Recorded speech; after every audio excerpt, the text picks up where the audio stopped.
What is up, everybody? Welcome back to the Geek Pantheon. I am Eric, and today we are talking about branching out and trying new tabletop role-playing game systems. Because I know it's easy to fall into the tried and true one system mentality, but trust me, there's a whole world of amazing role-playing game experiences out there just waiting to be discovered. And speaking of amazing experiences, thank you to the sponsor of today's video, World Anvil, but more on them later in the video. So let's embrace the spirit of adventure and check out some new gaming systems together. Who knows, you might find your new favorite game, and this doesn't mean you have to give up your beloved campaign.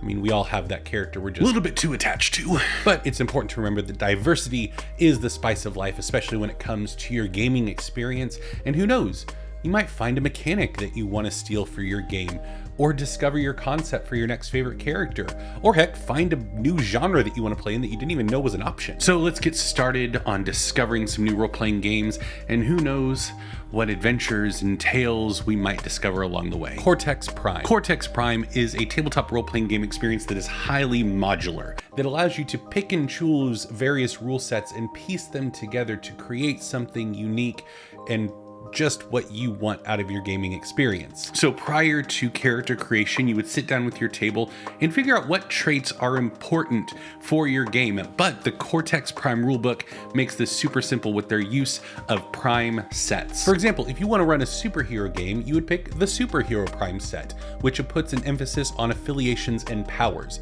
Or if you'd rather do a romantic fantasy, then you would pick that prime set that puts relationships and skills at the forefront. The possibilities are virtually endless and completely customizable because you can take those prime sets and then further tweak them or come up with something brand new all on your own. And the mods don't end there. Character progression, hit points or lack thereof, character powers, conflicts, and the list goes on. Sentinel Comics role-playing game. The Sentinel Comics RPG is a RPG designed from the ground up to capture the exciting feel of the superhero genre.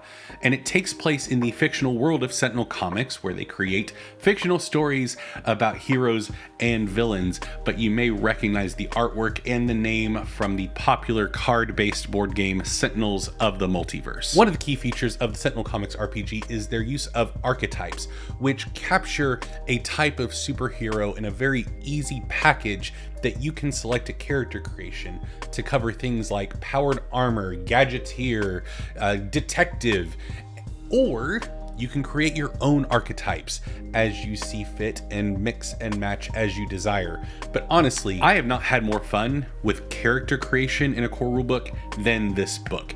It is so fun.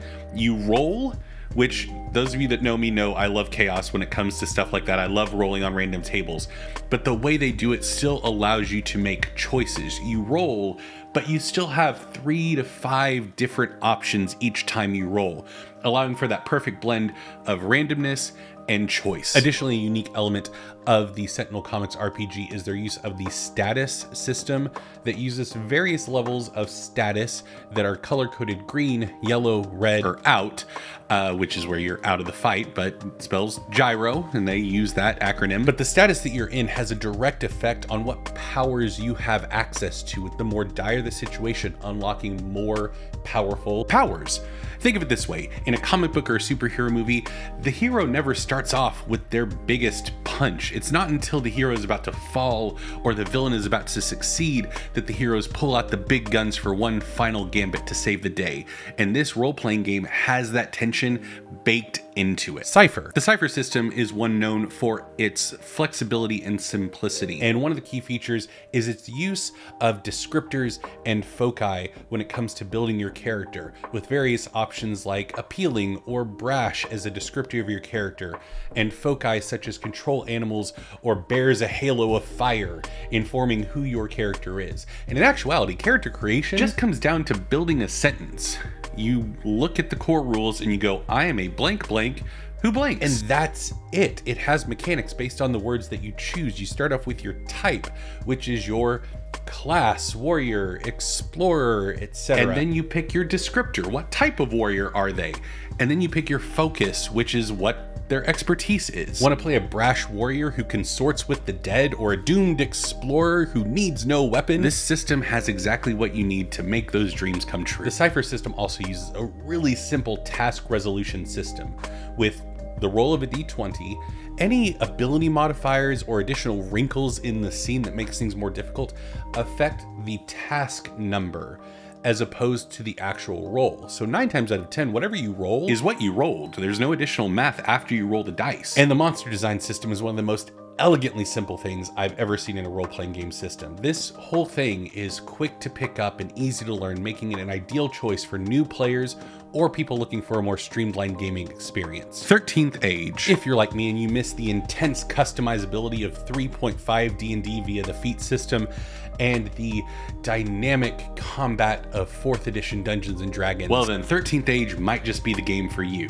It was created by the lead designer of D&D 3.5 and the lead designer of D&D 4th edition in a Reese's Peanut Butter Cup level of two glorious things coming together to create something better than the sum of its parts. With a wide array of class talents that can be augmented via the feat system, you will never feel underpowered or like a one-trick pony no matter what class you pick. And while this system does cap out at 10th level, I wouldn't worry about that because the numbers absolutely skyrocket, especially after 5th level. And it's not just players. The Balor Demon in the core rulebook, with its abyssal blade, when it hits, deals 160 points of damage. And if it rolled even on its to hit roll, then it also does 1d20 additional lightning damage that can chain to other players. And this system has some of the most inventive mechanics I've ever seen in a core rulebook, with things like the odd or even on the dice face when you roll to hit affecting what powers you have access to, the flexible attack system,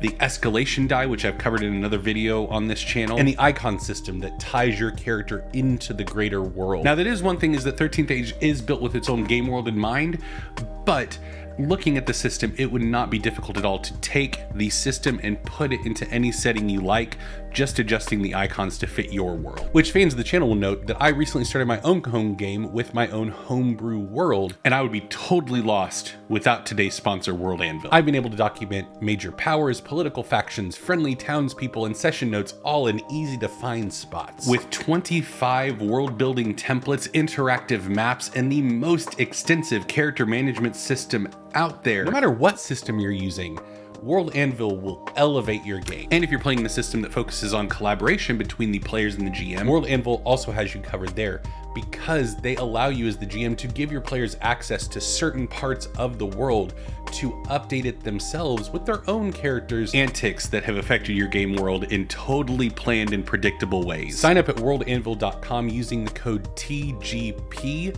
to get 40% off your annual membership today. Fantasy Age. This system is based off of the tabletop role-playing game adaptation of one of my favorite video game franchises of all time, Dragon Age. And now it has evolved and blossomed into its own full-fledged game engine that can fit into any setting. I'm going to be focusing on the Fantasy Age core rulebook because that's what I read. But if you want to play in other genres, they have The Expanse, Blue Rose, Modern Age, Titan's Grave. All these things can scratch whatever itch you're looking for. And what makes this system shine is the stunt system. When you roll 3d6, which is the primary roll for this system, you roll 2 dice of one color and 1 of another. And if you roll doubles, then you generate stunt points, which allow your character to do fun and interesting and cool dynamic things, giving the system a real genuine feel that your character is special and capable of anything. Additionally, if you're like me and you miss prestige classes and or paragon paths from D&D systems gone by, then Fantasy Age also has you covered with their specialization system. Starting at 4th level, although that is going to change in the updated core rules that they're coming out with soon, where it'll start at 1st level. But in the core rule book as it is presented right now, at 4th level, you get to pick a specialization with prerequisites. You have to match certain criteria to pick certain ones, with the prestige class itch being scratched. But then every 2 levels after that, you unlock more with your specialization at level 4, 6, and 8. But it gets better. At level 12, you get to start all over. You get to pick another specialization, so you can really hone in on the exact kind of character that you want to play. Pathfinder 2nd edition. This one largely goes without introduction.